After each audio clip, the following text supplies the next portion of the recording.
Um, Thank you again for joining us. Thank you for coming out to the convention. Thank you for being with us this weekend. Again, we do have a great lunch lined up for you. It starts with us, Unity Luncheon. I want to introduce our MC for the afternoon, Mr. Saeed Dura, who's the president of NAP DC. Saeed is currently the events coordinator at Islamic Relief. He's a Palestinian Jordanian American who also is a entertainer and a well-known comedian in our community. Besides giving his time at Islamic Relief, Saeed is probably, in my opinion, one of the most selfless and dedicated individuals in our community.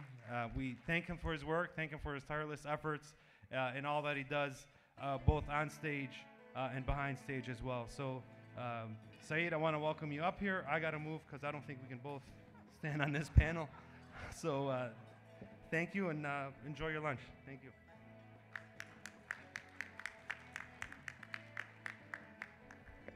Hello, everyone.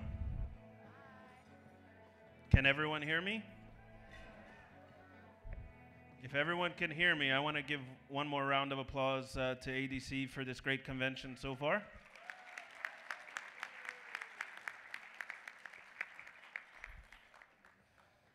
I personally showed up a little late because I wanted to be on time. I often tell people when I perform on stage, I don't know if anyone seen me perform, hopefully 3 or 4 people. I often tell people that if you ask a non-Arab child how old he is, and if he's 5, the non-Arab child will always say 5. If you ask an Arab child who's 5 how old he is, he'll always say 6, 7, maybe 8.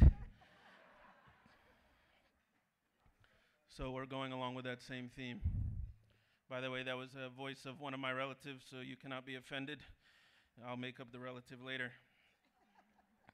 Before we get going, I really just wanted to introduce the people on the stage.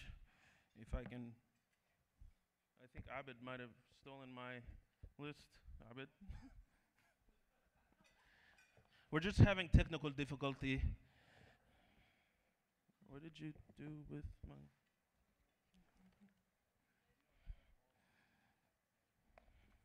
All right, here we go. I got it now. Sorry, I'm just bad with the Arab names. My name's Saeed, being hard to pronounce. All right, as you can see here, if we can just, give a just short round of applause for each, even though most of you will be coming up. We have, obviously, first and foremost, the ADC President, Warren David. Maya Berry is the Executive Director at the Arab American Institute. Samer Khalaf is the Chairman at Arab American Family Support Center, I believe, in New York. Abid Ayoub is the Legal Director of ADC. The infamous Mo Maraka, a local community organizer. And of course, Neda El Arian, she is the president of the DC chapter of ADC. And now we're going to go to my left, Denise Sabag, who's an attorney at, I believe it's Dennis Morris? Dwayne Morris, sorry. The outreach and community coordinator for ADC, Layla Mukhaiber. That was bigger than my ovation. Thank you, Layla. I'm sure you set that up.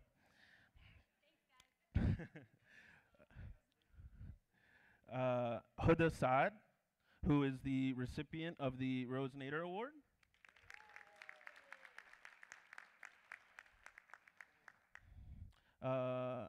Believe it's Abdurrahman Ghole.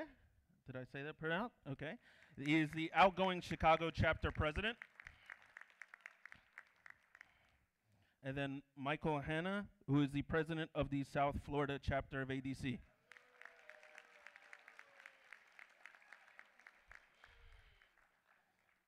ADC does a really great job when I usually assist with events of having me speak while all of you eat, which makes it very ironic, considering that's one of my favorite parts of the convention. So without further ado, This salad has been untouched. I'm going to bring Warren David up for some remarks. Warren David. Thank you. Whoop. Thank you, Saeed. Isn't he great? He's a funny guy, isn't he? Yeah. Well, I want to welcome all of you here, and many times we talk about what we're going to do at the Saturday luncheon. Last year, as you recall, we celebrated women's achievements, and we had Wade Henderson from the Leadership Council of Civil Rights. And this year, we decided to talk about Arab American unity as a community to bring together Arab American organizations. And I know that's kind of a tough subject in the Arab American community. Unfortunately, it shouldn't be, because we should be united. But when I first became president, I started to travel to different cities around the country, and many of the town meetings that I would do, people would, there would always be a question where somebody would stand up and say, "How come you guys aren't together? How come the Arab community is not together? It seems like you guys are always you're doing opposite things. Nobody seems to be coordinated." And I think, that's been an ongoing problem for many years. There have been attempts in the past to unite the Arab American community. Back in the 90s, there was the Council of Presidents, here in Washington, something that was started, and unfortunately it didn't, never really took off. And then there was, just after 9/11, under the direction of our former president, late President Hala Maksud, in coordination with AAI, ADC and AAI together, did put a coalition together of organizations in the wake of 9/11. And at that time, there were about 70 organizations that were involved, and went for about a year or so, and then it kind of dissolved as well.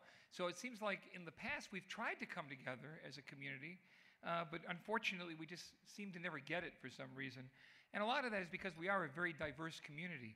We come from many countries. We're like 22 Arab countries, so there's many ethnicities, there's many religious groups. We're a microcosm of so many different cultures. But at the same time, we do need to identify ourselves. We do come under this umbrella of Arab American, but some people do and some people don't. And we're hoping that we can join together. When I first became president of ADC, and I tell this story a lot, but I remember going to the White House and doing a presentation to many of the advisors in the Obama administration, and it was my first time being there. And at the end of the presentation, one of the advisors from the White House came up to me and he says, "You guys have all the right ingredients. You have education, you have income, you're professionals, you're in business, you're good looking." He didn't really say that, but I mean, he said all these things about us. And he said, "But you're missing one thing." So I said, "Well, what's that?" And he said, "You're not together. You guys aren't together." And he had this little twinkle in his eye, kind of like your cousins are, but you are not together. And that had an impact on me, because I've heard, of course we've heard that, but being the president of ADC and having that said to me in the White House, it really, really had an impact on me. And I said, "Gee, someday it would be a great vision, me as the president of ADC, and if we could engage other organizations, if we could come together." And last March, we had a meeting with President Obama. Many of you probably read about it in the press, where it was the first time formally that Arab Americans in 5.5 years had met with the president. And I was invited along with about 10 other representatives. And one of the representatives there was AAI and James Zogby and myself, and there were people from other Ramallah community. There were maybe 3 or 4 organizations that represented the Arab American community that I could see. But there were other people in the room as well from other organizations that really weren't a part of the Arab American identity. And I'm not saying they were bad people or anything, but it just, this was supposed to be a meeting with Arab American leaders. And it felt kind of funny, and I said, "Gee, this is like the White House has put this meeting together, and this is how they define the Arab American community. Like they were controlling the narrative." And I wasn't really comfortable with it. So leaving that meeting, I had a talk with AAI, with Jim Zogby, and we talked about, doing this coalition. And to tell you the truth, it's kind of a very brave move. We're the 2 national organizations, ADC and AAI, And to even think of something like that would have been unthinkable over the years. But I felt, I'm an out-of-the-box president. I'm very transparent in how I do things, and I felt that we should move forward, and let's see if we can come together as a community. And I hope you're appreciative of that.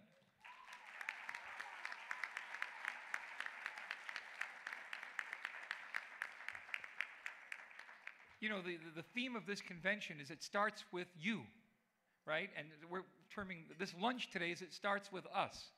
And if we don't do it, it's never going to happen. We always talk about having a great impact on many of the issues that confront us as Arab Americans. We went to Capitol Hill, as you know, and many of you were, how many people went to Advocacy Day on Thursday? Great. We had about 150 people that went to the White House.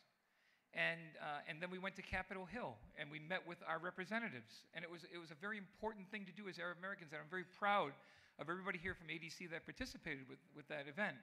And then we had a congressional dinner at night. But can you imagine if we engaged all the organizations together and went to Capitol Hill?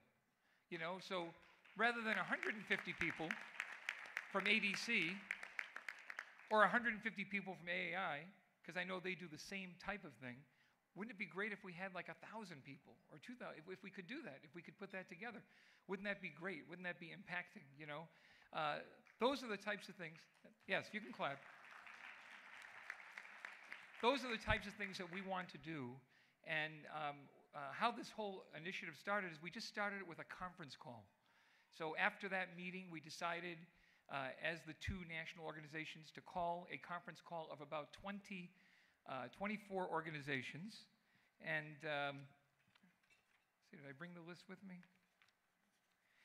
I should have it, but 24 organizations that are basically some of the leading organizations in maybe about 7 or 8 states that are like the leading. We wanted to start with the leading organizations, so we took social service organizations, organizations that do advocacy work, and there's also the coalition in Detroit called NAC, the National Network of Arab American Organizations. And we wanted to engage everybody together and see if we could just do a conference call. Not like we want to do anything formal. We're not trying to make bylaws or have a president or anything. We have enough presidents. We don't need to have more. Well, there's an old joke. This joke comes to mind. I know this is getting off the subject a little bit, but I remember and this is kind of interesting, the president of Lebanon met with Obama. And President Obama said to him, he said, you know what? He says, I've got 300 million Indians in this country, and I've got a headache. It's really driving, it's horrible. And the president of Lebanon says, I know what you mean. I got 3 million chiefs, And that's kind of like what we have in our community. We have a lot of chiefs. And, but anyway, getting back to the conference call, we did our first conference call. And it was very, very successful. We had maybe 12 or 13, right, organizations that came on from Boston, from California, from Michigan, and it was great. And then, then we had a second call. We do it like the first Tuesday of every month. If somebody here is from an organization and you'd like to be involved in that conference call, it's the first Tuesday of every month. Come up to me after the event, and we'll put your organization on the list.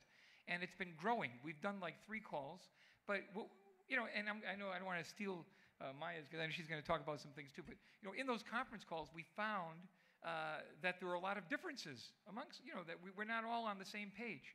But the fact that we were doing a conference call meant something, and that we could just talk to each other.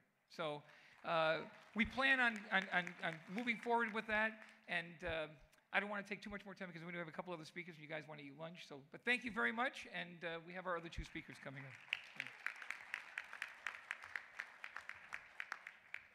If we can please give one more round of applause to Warren.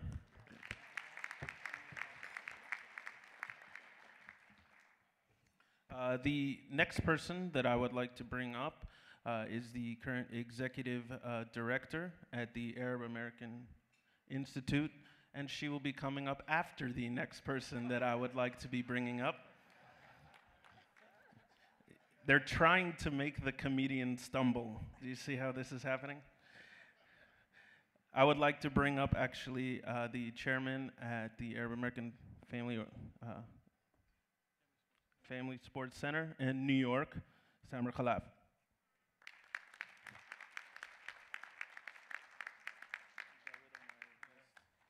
a great two-step there. Great recovery. So we're here to talk about Arab unity, or Arab American unity. I honestly have to tell you that when I first was told of that the subject matter that I'm going to speak about, I said, wow, that has to be one of the best oxymorons I've heard in quite some time. Warren asked me to basically just, talk about my own background and why I was brought here to speak. I'm probably one of the few individuals that has worked extensively not only with ADC, but also with AAI. I've also worked with Access, specifically with its NAC initiative, through my position as the chairman of the board of the Arab American Family Support Center. And if you just give me one indulgence, I'm going to put a plug in. For those of you who do not know what the Arab American Family Support Center is, we are a social service organization that services between 5,000 to 6,000 mostly Arab American families in the greater New York City area.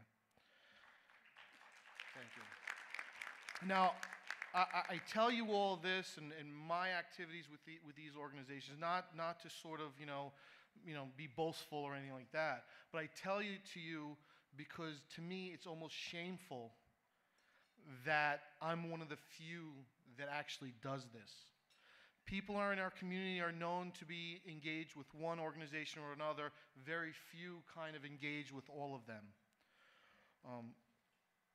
And so that's what brings me here to speak.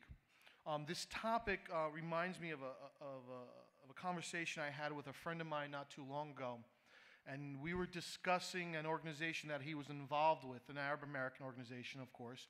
And he was telling me how this organization had recently collapsed. And I was asking him, what happened? And he said, well, it was the typical story. All the leaders got into a fight. They disagreed.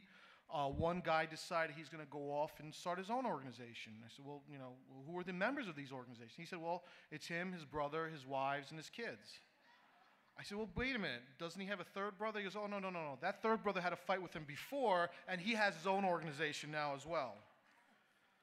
Now, we laugh.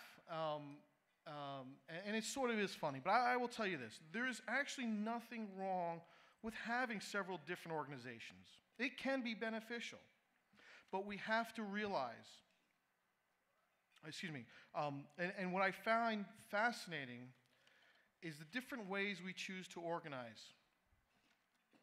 We have our civil rights organizations, we have our political organizations, we have our social service organizations. We have organizations based on national origin, religion, profession. We have organizations that are based on national origin and profession.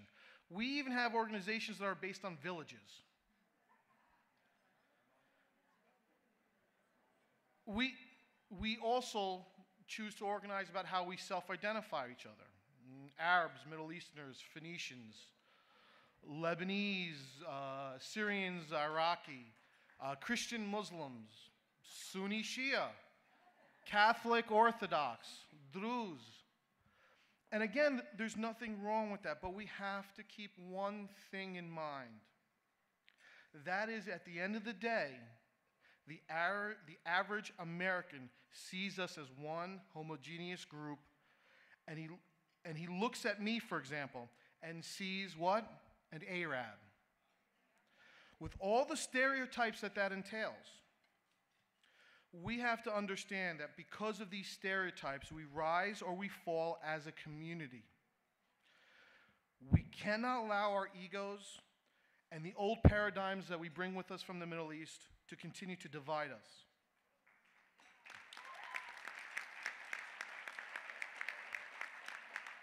You see, it's this division that empowers our enemies. It's this division that allows those that are against us to keep us down, not allowing us to go forward. It allows politicians to ignore us, to sideline us, and to quite honestly, to take advantage of us. They go to one group, they don't get what they want, well, no big deal, they go to another. And they keep going until they find that one group among us who's willing to give them what they're looking for. And generally speaking, that group will do so very cheaply.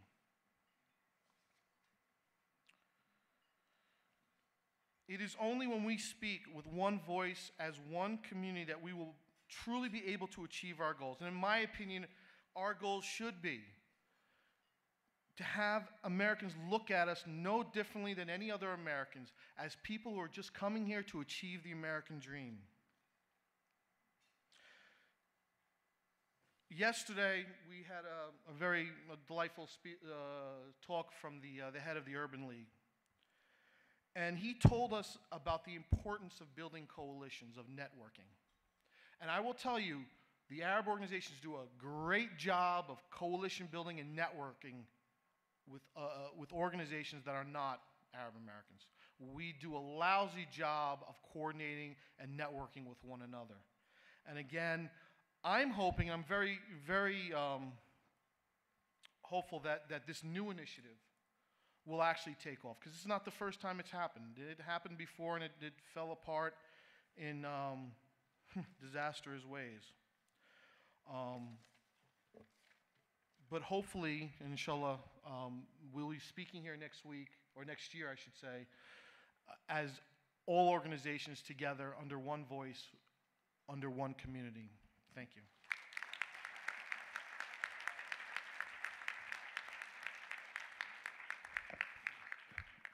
Thank you, Samer. One more round of applause, please, for Samer. You know, if I may, Samer, I just wanted to remark on one thing, if I can, just a quick story. He spoke about being together as one and how others look at us. And it reminds me of a story when I was actually working at a restaurant, one of my first jobs, working at a restaurant, and I was working there with another Arab individual. And a lady called us over to the table, and she said, excuse me, and she called us over, and she said, I need my salad. And he says, what? He just didn't hear her. It wasn't he didn't understand, he just didn't hear her. And she said, oh, he's one of them. And of course, you know me, if it was told to me, I would have got her, but you know, I would have responded. But he's a little bit quieter. He goes, no, what? And she said, I need my salad. And then later on, she wanted a refill on her drink, and she said, you know, one of the people at the table actually needed a refill on their drink, and they said, I need a refill. And she looks at him and says, did you not hear me? He's one of them. And again, I was wondering, and this continued on even to dessert, and she even looked at me and said, you know, where's my ice cream? And did the same thing. And now I know how ice cream sounds. And I made it very clear that. But later on, I'm driving home, and he used to follow me, and we usually split off, and he split off, and he ended up telling me, he said, I was driving, and as it was raining, I looked on the side of the road, and there was this lady. The same lady from the restaurant had blown a flat tire. And he looked, and he's like, He still pulled over. He saw her, and she goes, oh gosh. And he says, no, don't worry. He proceeds to fix her tire. She sits in her car the entire time as it's raining. He's soaked. And she comes outside. She sees the tire fixed. And she looks at him. And she said, why did you do that? Like, I don't understand. What made you stay here? And he turns around and looks at her and says the most perfect thing. Because I'm one of them.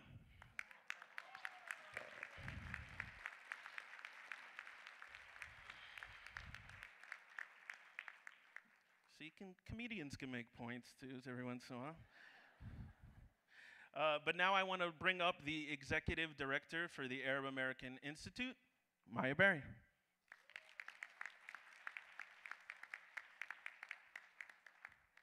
Thank you, Saeed. Thank you to Warren and Samer and all the other colleagues that are here on the stage today.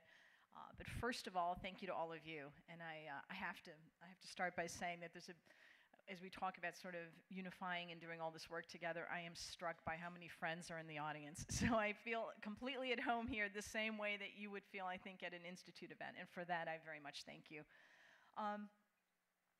When we talk about a unified agenda, I think there are sort of two ways that I would suggest approaching this as a community. One is the Arab American piece of it, and the other is our connection to the broader American policy agenda. And when Warren started by mentioning the way we sort of came together, it really was, I think, a very important and productive meeting that the president had with our community before going off to the region.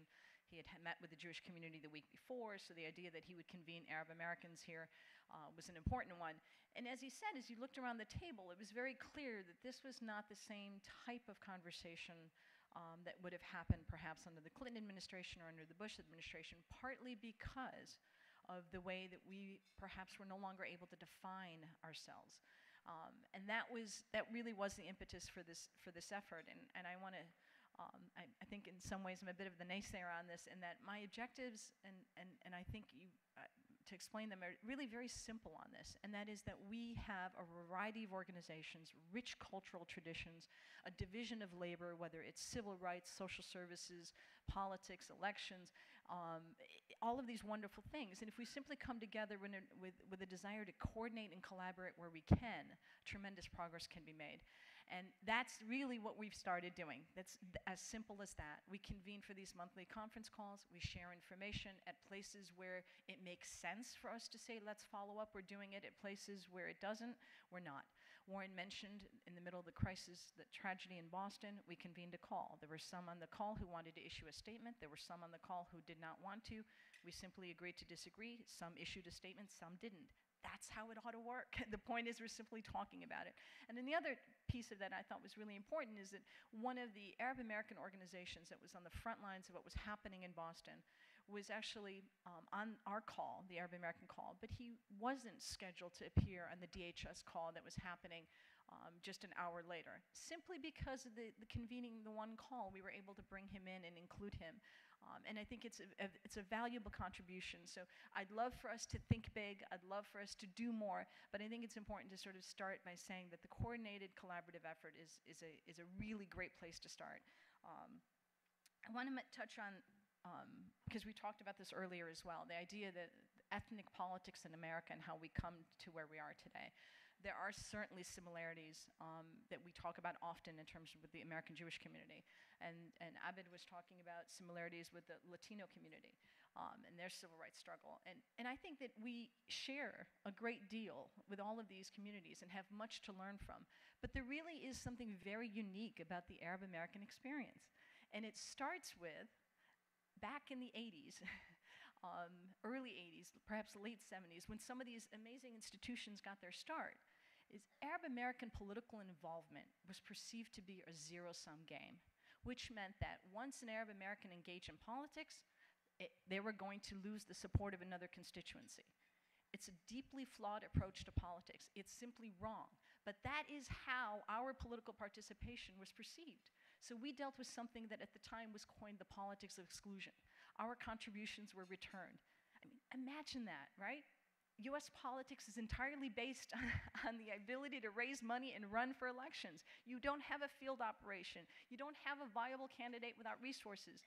Our money was returned. It was Arab money. We didn't get to be hyphenated. It was Arab petrodollar money, and you were not American.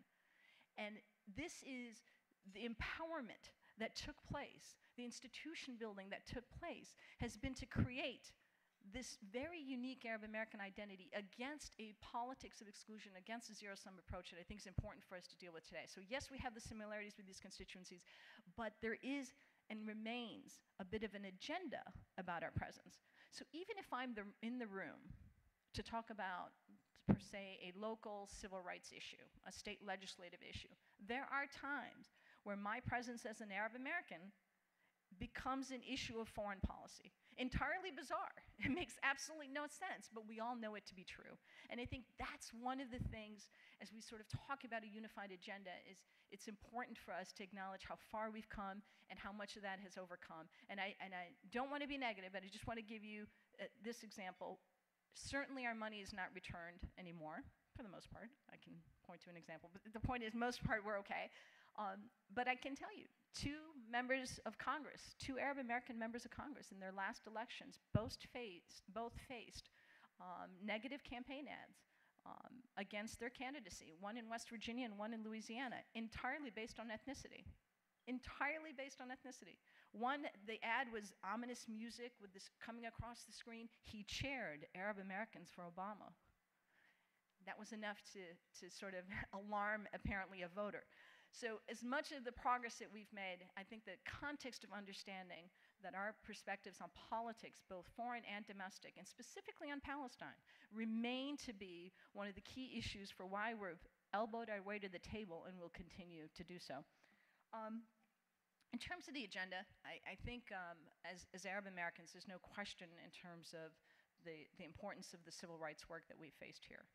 We talked about this meeting that was convened in August of 2011, 76 some organizations. The late Dr. Maksud played an instrumental role in bringing that together, and it was about formulating a unified agenda moving forward. August 2011, September 2011 happened, and this effort completely fell apart. And it's hard to, it's hard to think about what could have been in those situations, but in reality, our policy agenda here in the United States changed as a result of that. So we work on those issues, and some of them are, I think, unifying, the way Palestine can be. Some of them are more difficult because there are varied degrees of opinions and real division, particularly on Syria today. And then there's the range of Egypt, Iraq, and all of the foreign policy priorities. And I think as long as this is one of those cases where as long as we're engaged in the process, as long as members hear from us on these issues, the disagreements are fine. We're not a monolith. We're not like other ethnic constituencies. It's an issue of just being able to advocate on these issues. And then the other thing that I think is important, I just want to cite a poll in New Hampshire poll from 2004. This was at the height of the 2004 presidential election where they surveyed voters. And at the time, New Hampshire 2004, 3 top issues identified by American voters. They were healthcare, Iraq policy, and the economy. And as you know, in the aftermath of September 11th, in the aftermath of the tragic invasion of Iraq, the issue of foreign policy became one that Americans connected to differently. Prior to that, we talked about these issues because we understood their importance in terms of our countries of origin, but it wasn't part of the national conversation. And I think one of the most important contributions that Arab Americans have made is that we brought our expertise in those areas to the national dialogue. And in the same way that I think we have advocated and tried to do on foreign policy, we've tried to do this on the issue of domestic concerns. So security concerns today have redefined our foreign policy as an important issue to all Americans. They also brought our Constitution to the forefront of debate where we consider how to maintain our cherished liberties when fighting this war on terror, quote unquote. And Americans debate these. There's a community, us, who've known these issues for years. So as we think about how the 3.6 million of us are trying to engage on this policy, it's important to keep that in mind. It's the context of, I was born overseas. My family came to the United States, leaving the civil war in Lebanon behind. Secretary Ray LaHood, who serves in President Obama's cabinet, Peoria is in the house, his family has been here for generations. Both of us, the recent immigrant and Secretary LaHood, make up the 3.6 million Arab Americans in this country. And as we think about, I'm not posing a position here other than to say, as we think about a unified agenda, it's important that it include all that full spectrum. And within that, our immigrant communities, the Lebanese came and, as product of the civil war in Lebanon. We had the first influx of Iraqi refugees. We had the Yemeni community that came over after. The second time Iraqi, this is part of what is the American story, part of what's the American narrative. And our ability to engage those communities and make them part of the broader spectrum on this is, I think, key for all of these institutions as we think about how do we make this room much bigger. Warren's right. I'd love to make advocacy days much larger than they are, but it's also our ability to reach out to beyond just sort of our membership. And the last thing I would leave you with is we focus a great deal sometimes, because we can, it's human nature, about sort of the areas where we might disagree. There is nothing more important from my perspective in terms of the issues confronting our community than what has been happening in New York City with regards to the NYPD surveillance of our community. If we were successfully organized, if our narrative was such that people understood it is wrong to mistreat us simply because of our ethnicity or because of our faith, than the idea of surveilling an entire community and putting out community of interest reports. Reports that literally look like the kinds of thing the mukhabarat would do back in our countries of origin, but happening here in the US with taxpayer dollars. It is, I loved hearing that we had the National Urban League here and that we have the NAACP here tonight, which is wonderful, and this kind of coalition building is critical. But the surveillance of the Arab American and the American Muslim community is the civil rights issue of our day. It is the civil rights issue of our day. And if we are able to explain this to our fellow Americans in a way that helps them understand we're the canary in the coal mine on the Constitution, if our rights are violated, theirs are not that far behind. We saw this with the NSA leaks, right? I mean, when the AP story happened, we literally put out a statement that said, "Welcome to the club. We understand how you've been treated. We've been treated like this." And it's the same thing with the NSA, and it's more of that. So as we think about where we come together, I think one of the really important things in doing this is to understand that the agenda itself can also unify us. And I thank you very much for being here. I really appreciate the work that you've done on this, Warren, and it's a pleasure to be with all of you today. Thank you.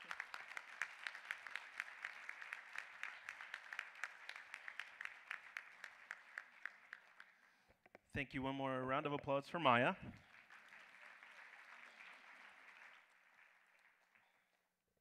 The next person that I want to bring up is actually a current member of the ADC Advisory Board. She's also on the AAI Board of Directors. She's been an awardee for the Pro Bono Award, the Hela Maqsood Award. I believe you even made today's lunch. She's done everything, was my point. But also she's an awardee for the Rose Nader Award, which is the award she's going to speak about momentarily. So please, ladies and gentlemen, welcome Denise Sabag.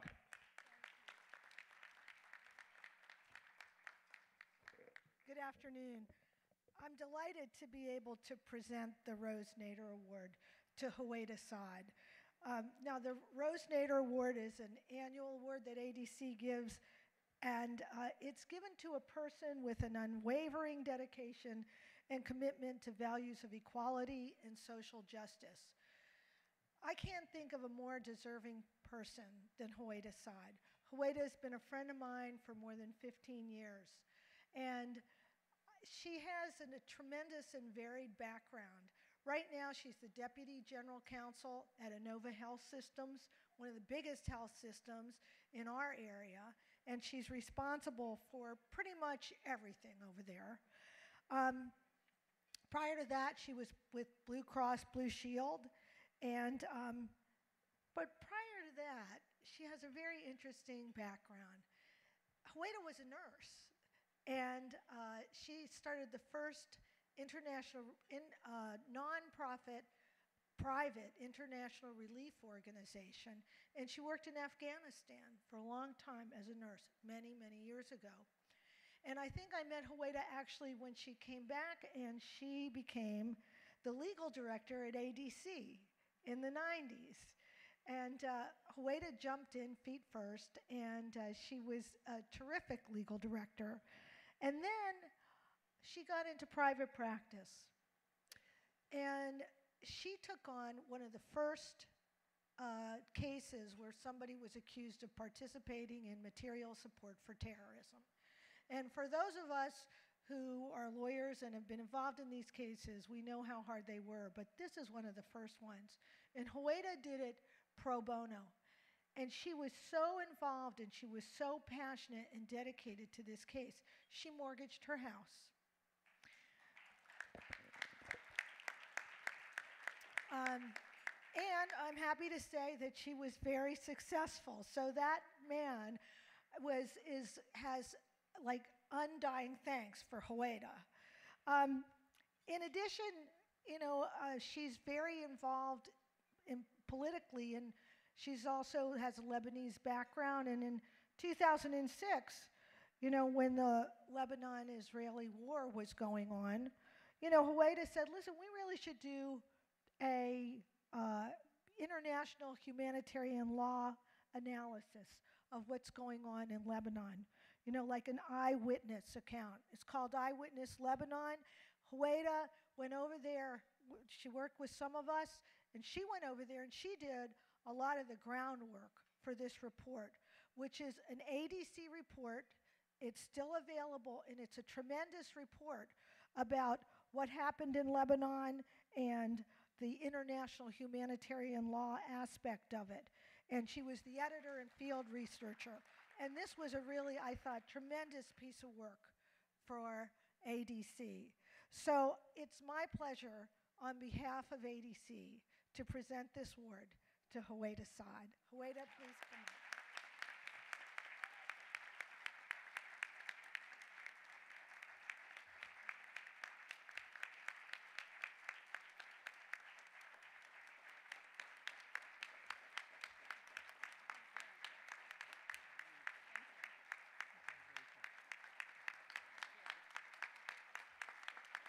Thank you very much.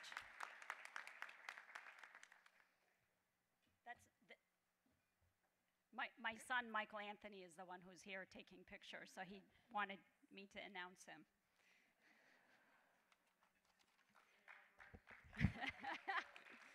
I can't tell you how honored I am to be with you and to be the recipient of the Rose Nader Award, a distinguished Arab American woman whom I value her work and her courage as an immigrant from Zahla, Lebanon. I am an immigrant from near Zahla, from Mashghara, Lebanon, which is where my mother is from and where I was raised, and had many wonderful luncheons in Zahla. Mrs. Nader raised a family of civic activists by her teachings, writings, and her personal example. What I have found amazing about her was her distinctive Arab American characteristics to everything that she did. We have qualities about us as Arab Americans, and as Maya said, sometimes work against us. One of them is that we talk a lot with our hands. I know very much I'm very much of a gesturer, and as a lawyer, I've had to really train myself to not point, because that's not rude in our culture, but it's considered improper in our Western culture that we live in. For Mrs. Nader, with the third disastrous flood in her hometown in 30 years, she famously pressed the hand of then Senator Prescott Bush in a public gathering to pledge to push for a dry dam by holding his hand and not letting it go, not letting the handshake go until he had promised to do so. And it was built, and there were no more floods in her hometown. As Arabs, we love to discuss politics and international affairs. If you go to any town in any Middle Eastern country, anyone who does not have a formal, what's considered a formal education, can talk to you and tell you about most presidents in any particular country. I wish I could say that about our own country here in terms of our ability to understand other countries and their presidents, how their governments are structured. That's not the case so much. Mrs. Nader initiated and led the Women's Club International Relations Committee, bringing distinguished speakers to her hometown to inform the citizenry there about world affairs. And as Arab Americans, as Arabs, we love our food. Growing up in Dearborn, Michigan in the 1970s, I was criticized by my school counterparts in the 4th and 5th grade. My mother didn't know what a peanut butter sandwich was. Yeah. And she used to make us hummus and baba ganoush sandwiches. And she used to stuff them so much that when I would bite into it, the hummus or the baba ganoush would fall from the bottom. And the kids would tease me that I was eating snots for lunch. During the 1970s, Mrs. Nader was criticized in an editorial by the Wall Street Journal for having insisted that her children munched chickpeas on their walk to school instead of presumably something sweeter. They charged that she was puritanical.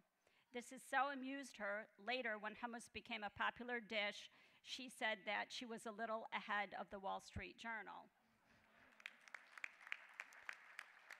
As Arabs, we're very much family-oriented, and Mrs. Nader exemplified this. In 1991, after years of orally responding to questions from people curious about what formula she used to raise her children, she authored the book, It Happened in the Kitchen, which contained her philosophy of child rearing, the intimate connection between good food, family conversations, along with her recipes to nourish this food and thought combination.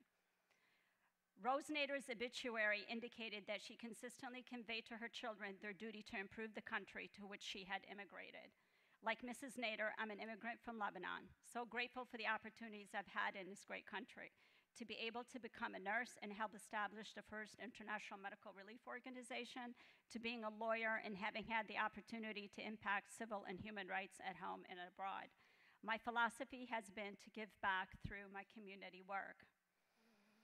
My philosophy also has been to live by the standards we set forth at home on civil rights and by the international standards on human rights.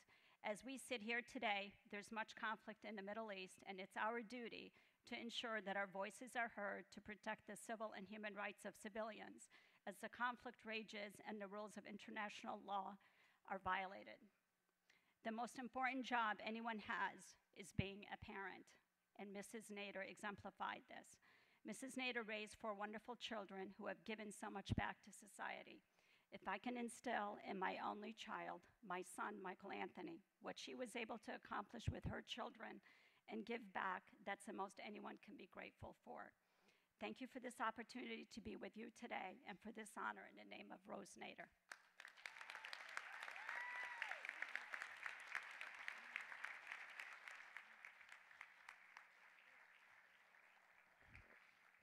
One more round of applause for Hardasad.